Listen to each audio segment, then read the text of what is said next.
Ladies and gentlemen, Musical Chairs is on the air.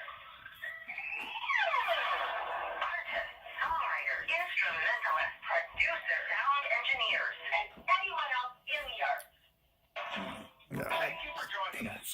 On this episode of Musical Chairs, we have a new guest who's sure to entertain and inspire you. Hear their story, feel their passion, and join them in their journey as we put them in the chair. Now please welcome your hosts, Lisa Berry and Eric Lambier. Hello, everyone. Hello, welcome to Musical Chairs. Everybody's doing great today? All right, so Eric, today we're really a full house because we don't just have one. We have two people on the line with us. Woo! First of all, we have the artist, and then we have the producer of the song as well. So, and I suppose we got three. Actually, we have a manager too, but he's probably in the background. We don't know what's going on. We gathered everybody just to have a daytime party here. Yeah. So now, and also I believe one of our guests is the guitar player on the song that we'll be featuring. Absolutely. Uh-huh. Dale Russell on the line. And we'll get into his bio in a bit too.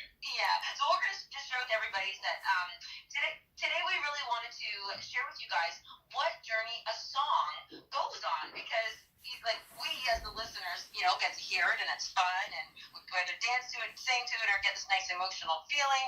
But it really has started from so far back and for different reasons all the time, and it goes through a lot of hands, a lot of years. Definitely, and we'll be featuring our artist Jason Better and his new song Another One More, and we'll be talking about the recording, the writing process, which we do on the show all the time, of what's going on with that. So that's our theme. All right, so we're going to welcome Jason Better and Mr. Dale Russell and Laszlo. I can't pronounce your last name, sir.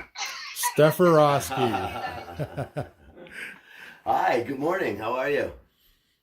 That's Jason, right? Right, yeah. Hey, there you are. There I am. Welcome to the show, Jason. Welcome to the show. Thank you. Great to do it. So it's been actually a fun journey because you have just within the last month, that's it guys, just the last month, I'm going to be cool here, have dropped a single, and It dropped. and Yeah. it's called Another One More, and so Yeah. we want to just talk about that just for right now, to say, that song, how has it been since that's come out and everybody's hearing it and singing and listening to it? Yeah, it's been really exciting. Got to play with some really great people, record at a great studio, the Chalet. And Nice. and it went just from paper and pen all the way to where it is now in a matter of no time, really. Right on. Very Now, excited. You're a singer-songwriter. You've written a lot of songs over your career, correct? Yes, sir. Obviously, great. And you are a guitarist as well. Just want to sort of lead the people through this a little bit. I play a bit of guitar here and there, and I try to sing. Well, you're like a campfire. Well, I'm a campfire guitar player, more of a piano player. But All right. I call myself a campfire guitar player. Yeah. I just want to share, this is really neat for me to watch this, is because you said, you're the writer, and a lot of the times when you can write, you can't always sing or play an instrument, but it's important that you pick up something, because you got to get this to the musicians in a way that they can do their own magic to. So is that why you chose the guitar, or do you play other instruments? Well, I started out on guitar and really started writing songs when I was a young teenager, and found that moving towards songwriting was a little more fulfilling for me. And I started singing because there was no one around to sing. and you slowly get better and better at it. And so it's been a great journey that way. I always like asking, I know this is probably a simple question, but hope it don't catch you off guard. I'll let you think about it for a second. Is I like asking artists why you write or why you play. Because a lot of people have different sort of reasons for it. Could be anything from I just like it, I like when people cheer around me too. I gotta get this out. I just feel, inspired constantly to write. So I gotta ask you that question. Why do you write? Thanks. It's something I always think about constantly. It's a constant in my day, and you have your brain radio and your antennas up, and sometimes you receive these great signals, and you gotta write them down. You know. Right on. Mm-hmm. Yeah, exactly. Yeah, exactly. It is kind of like that, I think, with a lot of inspiration. Hey, Lisa, too. It is. Yeah. Actually, this is a neat one because you shared with me, and I thought this was really cool that this particular single, so it's another one more, it was somebody came to you and asked you to write this. So now that's a totally different thing. Like somebody planted the seed and you had to kind of grow it. So does that? I didn't know that. This is great. Oh, okay. So how, like, when somebody asks you about a song, do they give you too many details, or do you just tell them just leave it at a very minimal, and then you kind of go into your own thing? Well, no, it was nothing specific. I was asked by Mike Pallon to write a country song. And I said, okay. And I was in a local pub, and a gentleman started talking to me, and he had paid his tab already and started talking to me. So he ordered another beer and paid for that one, and he was going to leave. Then he started talking again. He said, oh, I'll have another one more. Perfect. And then the next day, I woke up and a little scrap of paper in my pocket said another one more. And I sat down and wrote the song in about the time it takes to play it. Oh my gosh. Wow. And that's interesting. I will say as a songwriter, sometimes it does that, and then I've had songs that take me a year. Yeah. Mhm. That's really cool how it just flows out like that. Do you often have it like that, or is it a bit of hit and miss? Oh, I wish it was always like that, but no, it's not always like that. I wish it was always easy, right? Hmm. Well, the nice thing is too is I have my mentor. I've been my teacher since I was a kid. His name's Stephen Cordingley, and he's here with us today. Oh, hi, Steve. Say hi, Steve. Hi there, how you doing? Good. Oh, I knew it was a party. I got dropped in. And the nice thing is that Steve tells me where to put my fingers, and also records and writes with me as well. And we spent many years, 30 now, about that, and just on the journey of music. And then with this song, Mike Pallon hooked me up with Dale and Rob Laidlaw, and we had Aubrey Dale playing drums, and I couldn't ask for or wish for a better group of musicians to play with. It's really great.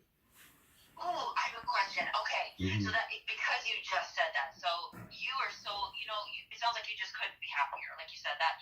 What Right. happens to a song when you don't have the right musicians? Does it affect the song?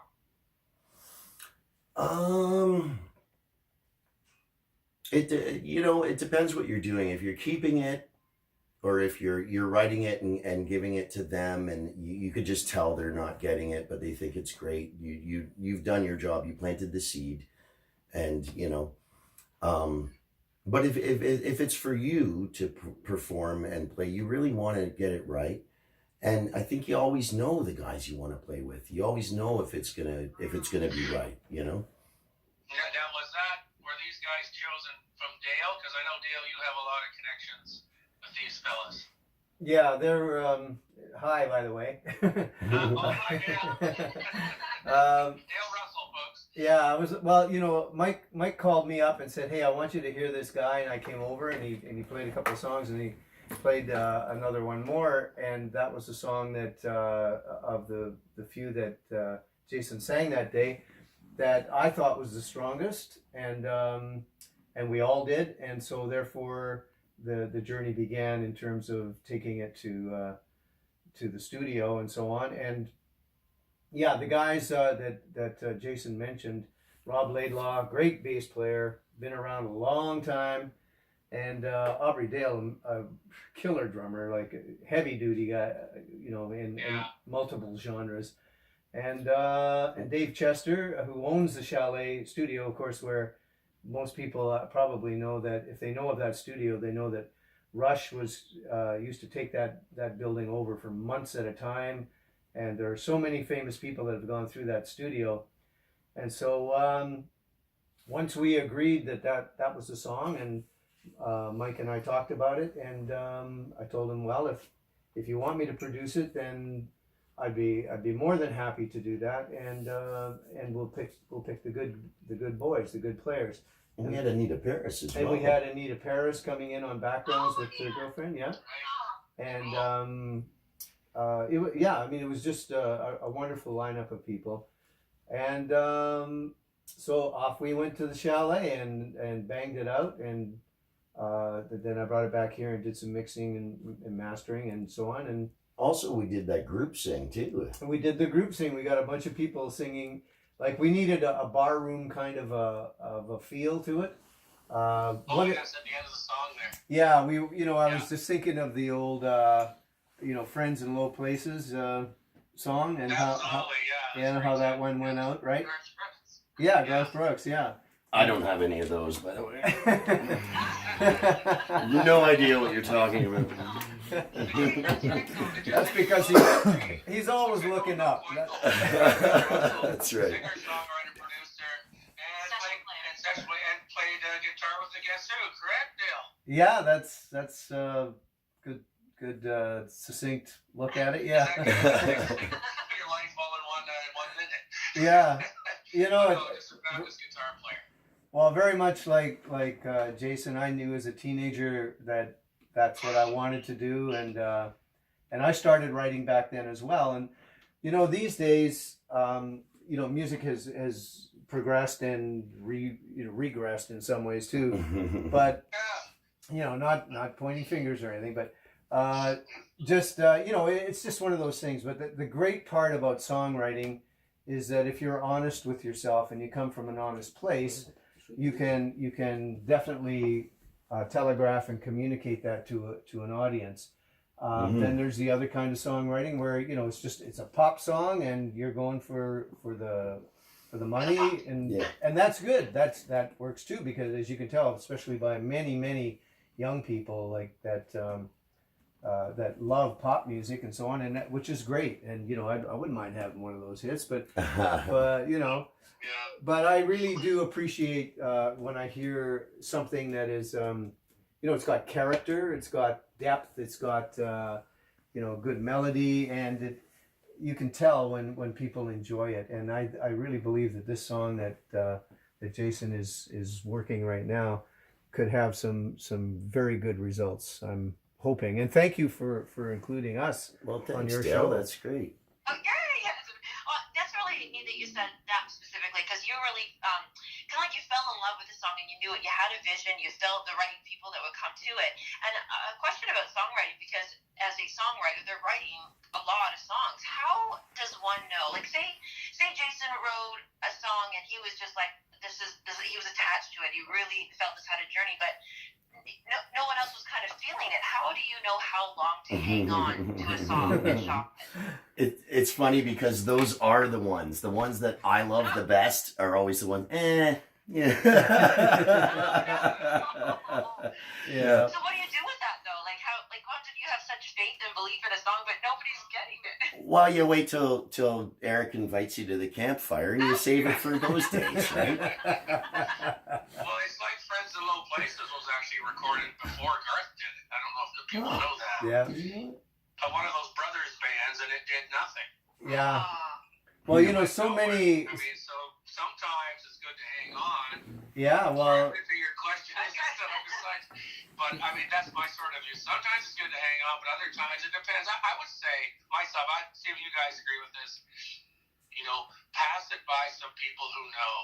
I mean, every friend of yours will say it's the best thing you've ever written. Oh yeah. Right? They really will. Your wife will tell you, my God, that's amazing. But you know what? Really pass it by some people who know, because, a lot of times it'll guide you. Sometimes it doesn't. Other times it's like, that Man-Eater song, back in the 80s. Oh yeah. Right. Man-Eater. Daryl Hall. It was supposed to be on Here a she demo reel. comes. Yeah. And look what happened. Yeah. So it became, the biggest hit there, so. Well, you can always be wrong. Like everybody has the right to be wrong, and occasionally that happens. And hey, I'm going to use that. Write that down. That's a good right thing. there. if you're writing with him, it's a three-way now. Oh, okay. Yeah, all right. We'll always get together and write it. How's that? Yeah, Yeah, that's we'll get together and steal each other's songs. It'll be good. It's already done. Sorry. Yeah. Well, one of the real truths about writing is that, and you know, as a whatever, as a musician or as a songwriter, you're always a little bit self-conscious about, especially if you're divulging any kind of truth. Yes. And you feel like, oh man, I don't know, that's taking a risk. I'm putting it out there, and I don't know what to do. I'm insecure, and we're all insecure artists. That's what drives us. That's the thing that makes us push on. And then every now and then, like you said, Eric, you know, a lot of people are going to tell you that, yeah, I love it, I love it, I love it, and you go like, I don't really love it, but and then you take it out and you play it out, and to people that you don't know, and if they like it, that's good verification. If they, you know, start talking loud and forget all about you up there, then maybe that's a sign, you know. Yeah. And I remember one artist telling me a sign of the times that people start texting. You're done. Right. yeah, Right. especially these days. Well, actually, and now that we've built this song out beautifully, we're going to sneak away to commercial in the next 20 seconds here. But when we come back, I just want to let everybody know that you'll be hearing the newly dropped single, Another One More, and it's by Jason Better. And I want to call him Jason. And we're going to be playing it live right here on Musical Chairs. So when we come back, woohoo, Another One More. Hope you like it. How long do we got? Long enough to pee? Is that what you're looking for? Smoke a quick I don't cigarette. know. Yay! Jason Better on the line and friends. We have Dale Russell, Laszlo. Steve. Oh, You got everybody. And so we got host Eric Lange and I'm Lisa Berry, and we are so excited because we are going to get to play you guys a really fun country song. Absolutely. Jason Better's new song, Another One More again. And yeah, we're looking forward to it. This is the American debut, isn't it? Oh, yes. all right. But, Okay, so I got a message for Eric Oh, okay. from Laszlo. He says, Eric, you don't get a beer because you can't pronounce his name. So, This is the work musicians have to do here. well, yeah, that's right. You know, you're told what to do, and I'll be nice though, Eric. All right, you get half a beer. Okay, so here we guys, everybody, is Another One More by Jason Better. There you go. You just missed your segment. It's all about that. Yes, Laszlo Cody for you. There you go. Neighbors want to know why I've See the YouTube hits on I haven't been there yet. I gotta go. together. It's like 1,600. Good. Keep pushing. This is the time. This is the time to. Oh, we're going. I'll tell you later. That's cool. It's cool. Oh, it's the time to like investigate a lot of the other internet radio stations and get it out there. The country-based ones. And All the country-based ones. They're all over the world. There's lists of them on the internet. You can just go out and you can just find lists. It sounds totally different You can coming search from it. the You do a phone. search, you find them. Yeah, especially with Google, it's like everything is like Boom, boom, boom. You create one, you need one form What's that, brother? Here's your guitar. Huh? As soon as you get one form letter and the one MP3 in the right format, send it off. Boom, boom, boom, boom, boom. yeah, exactly. It's just time consuming, but it's just repetitive. Hey, we're gonna have a look at Dale's. No, yeah, no. The what? Oh, the Buddha. The Buddha. Yes. Well, that tells you something, right? Yeah. He's smiling. It tells you that you got So's it. Dale right now. Look at Dale. It tells you, yeah. That has a permanent smile all the time. Yeah. Well, that shows you what- It looks like he's had many a one more.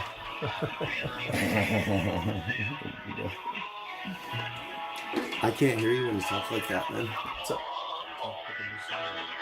Tell what? You're talking even quieter. Just talk, man. All right. Yahoo! Gets your head swinging, doesn't it? Sure. Oh, right, just like I was dancing, Eric. Well, I'm glad you liked it.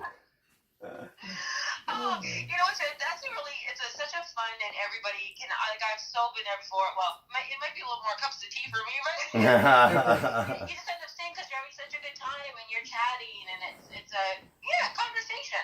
Come on, you like having a wine, Lisa. Yes, I do. There you go. All right, so it's gonna be Mike's not really drinking, is it? Yeah. it's gonna be Lisa at 11 video, right? That's right. Lisa's hips at 11. I don't know. Is that what's happening? I don't know. I missed all that. I'm gonna have another 2 more. If that's what's going on. So with that, when you want to have him walk us through the. We're just going to walk through a little thing.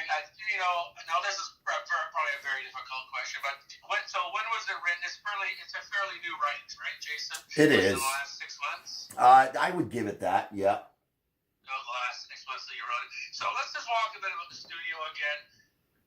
It was recorded at Chalet Studios in Claremont, Ontario, which is a beautiful spot. Mhm. And just walk us through the people again who played on it again. We had Aubrey Dale on drums. Right. We had Rob Laidlaw on bass. Right. And of Okay. Mr. And Dale Dale Russell guitar, on right, Dale? guitar. Yeah, Dale on guitar as well. Yeah. Yeah. And we had Anita Paris singing backups and What's her girl? Her friend's name that she plays drums too, but she came out and sang. And that's we had right. Blaine Zimmerman. We had Steve even got in on Yeah, the Steve group did. vocal. and Mike Pillon was in on it too. He we was. had the whole family singing Was the. that at the end there? yeah. I can Yeah. hear him cheering at the end there. Yeah, Yeah, exactly. the group vocal. Yeah. It's important to have a couple off-tuned voices so you get that reality sound. If everybody sings too well, it just doesn't work. Yeah, exactly. That's my motto. I live by it. Yes. So when you're all in the studio like that, it just really is about having fun. But you have an outcome in mind, and like, do you guys know how Steve be putting it out and releasing it, or was it that planned, or just all let's see how this goes? It was a just sit back, be humble, be quiet, and one step at a time.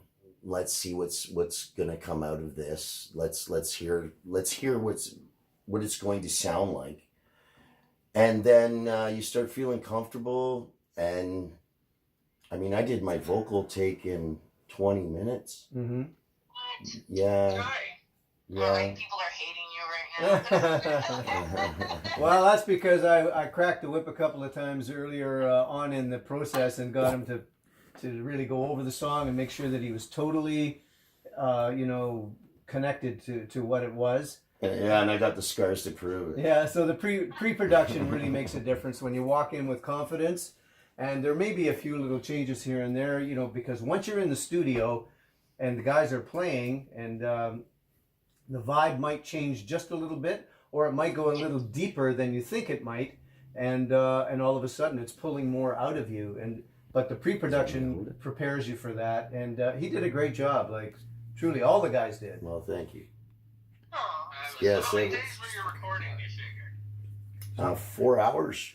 Yeah, So you did the whole song, everybody's parts in 4 hours? yeah, knocked it out just like pretty much like a Nashville session. Just let's get her down.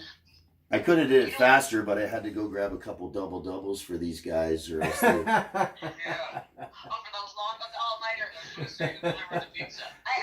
that we did order a pizza too. I thought you mentioned about pre-prod. I have to say, so I come to Eric often. I'll say, Eric, I want to do this commercial. See, I love doing commercials. That's my thing. She's a commercial queen.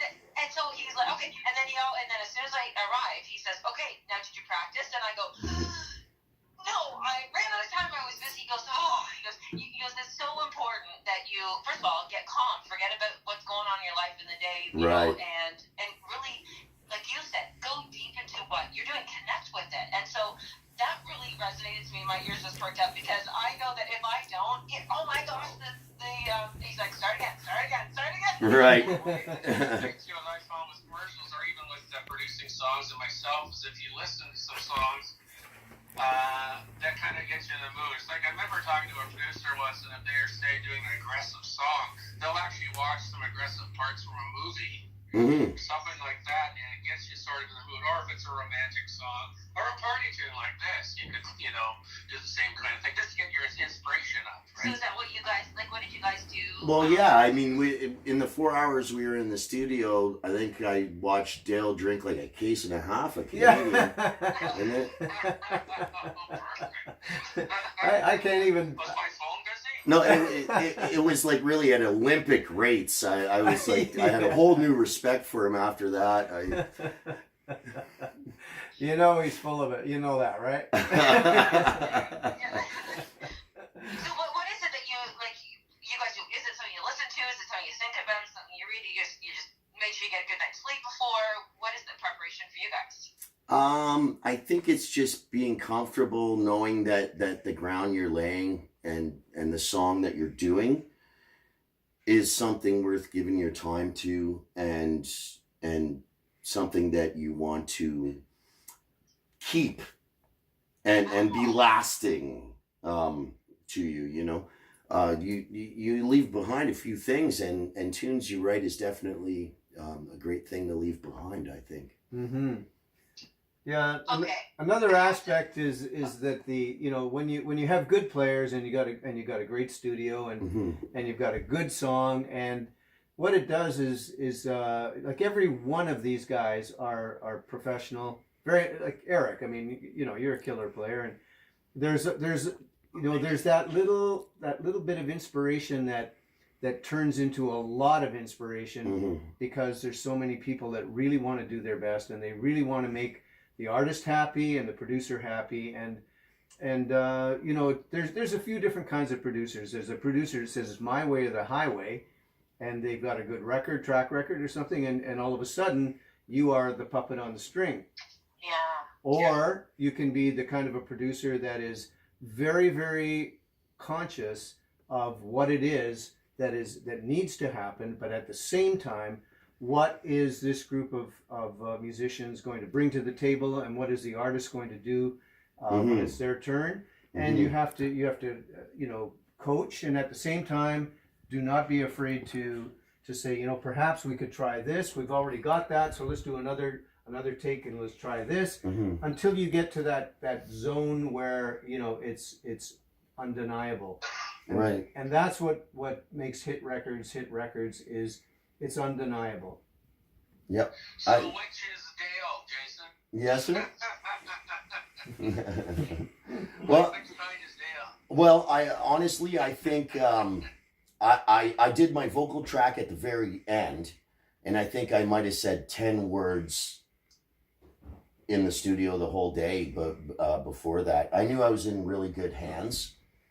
Oh, great. And I Dale's easy to work with. That was kind of a joke. absolutely. I felt really comfortable right away. I knew I was in good hands, and I said, "Yeah, go." It was great. I'm glad that Dale, that you mentioned a hit record there, because one of the questions, and what I really wanted to title this whole thing was, when a songwriter, when anybody's writing, like it's usually their dream to get into the hands of the stars, like the great ones that you're like a legacy. You're talking about, you make sure that you're proud of it, that you're leaving this here. And I'm thinking of the word legacy because I'm kind of doing that whole much right now. Good. But yeah, and so when you think of a hit record, I mean, that yes, it's leaving a legacy. So when any songwriter's writing, do you think that that's where they're imagining that song going to, like the top, or like does it start there? When does it become like, I want a hit record and I want a hit song and I want the greats to sing this? I don't think it works like that. It's more like, you get your paycheck every 2 weeks and you think it's going to be something, and when you get the envelope, you open it up and it's always a surprise. You can never plan on it. Yeah.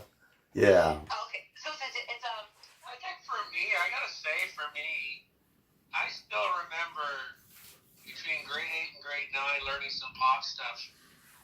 And I remember going back into high school and playing, and all of a sudden there was people around, and they all Right. there's a lot of ladies coming around, and I gotta tell you that I think at that point I went, this is kind of cool. Yeah. Not only the musical part, because I've always loved music myself, and I'm sure that you boys are the same. But it's kind of, it's inspiring, and other people liking what you do too. It sure makes you want to do it, doesn't it? Yeah, absolutely, and Yeah. for me too. I mean, it was grade 9, early on, like that. I met Steve. He was actually my music teacher, and that's how we met. And I was, kind of a scrappy little kid with, long hair and dirty jeans, and he took me, and we started on a Tascam 4-track, right? Yeah. Wow. I I mean, had to ask you. the difference with Jason and a lot of kids was a lot of kids would learn a song to be able to say, hey, I can play Stray Cat Strut or whatever and get a bit of attention. But he wanted to learn stuff to incorporate it into his own playing and his own style. And I could see that very early on, that he was taking a different approach to it. And that's what made him really stand out. Thanks. Yeah. That's a great answer. That is really, it's, That was Steve, by the way, right?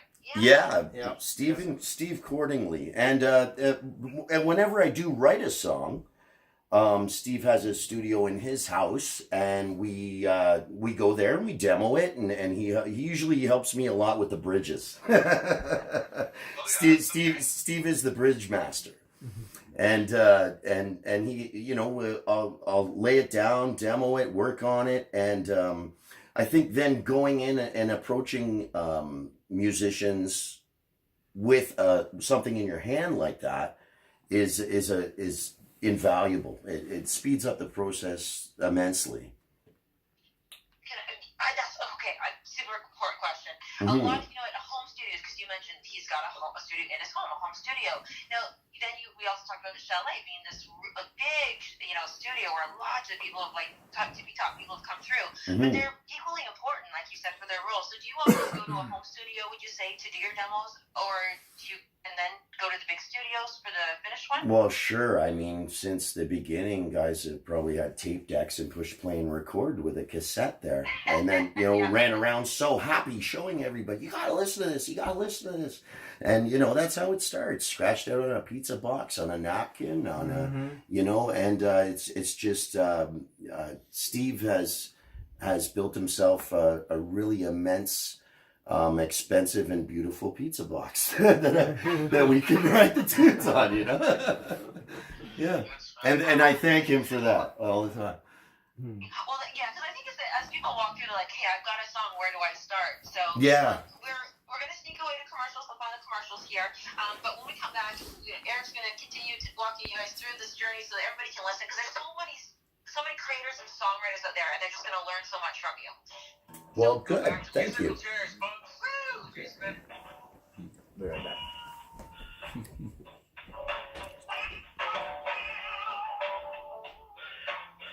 I was giving him like 3 segments. Is it really? This is, I didn't I thought it realize was 2. So All musical right. chairs with myself, host Eric Lambier, And Lisa Berry. and we have Jason Benner and company on the line with us, folks, if you're just joining us. That's Yes, right. Chair. How you doing? So we've got a couple of questions here about this business. So another one more. It's been launched. No, that's my book word. What's your word? It's been released. It's been Right. released. Now, you guys, you're getting. I think you were saying you're getting some airplay, which is good, correct? Well, I think we just did, didn't we? About a couple of minutes. Woohoo! But where can people check it out after from here? They go, oh God, I really want to. You're on all the like Deezer, Spotify. Yes, correct. It's available on every major I'm platform. on I it, by believe. the way, so you owe me $1.29. Oh, excellent, excellent. No, Do you take Canadian Tire money? we do actually for its approval. Awesome. As well. So what I was going to say too is the folks out there, either in Canada or across the U.S. or wherever you're listening to us, if you have a local radio station, please, request, if it's a country station, request another one more by Jason Benner. I'd appreciate that, and you can find us on Facebook, Jason Better. Where? I'm just Jason Better. It's Do you Jason have a Better, fan yes. page? Yeah, and I mean YouTube, all the streaming platforms. Jason Better, another one more. Cool. Okay, I have a question. So, say somebody's listening and they wrote a song and they've actually got it demoed. We've even maybe produced it. Who did that for you? Who, like somebody said, they're in the creative state. They're like, well, I don't know. How do I get it on YouTube, Spotify, and all these places? You What do they pray. Hope. Hope, pray, and wait.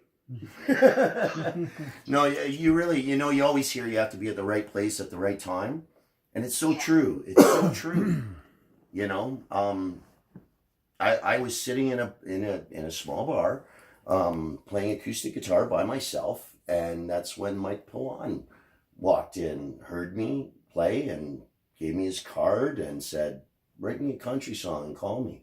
And I mean, I was at the right place at the right time, and I've always heard that and tried to run around being in the right place. But it happens when it happens, and that's just the truth, And then Mike hooked you up with Dale. Is that how the process worked? Yes, correct. Yeah. Yeah. Dale Russell did the recording. There's something really important to be said there. I just love that you really set the scene, because you said you were in this small little pub or bar, Right.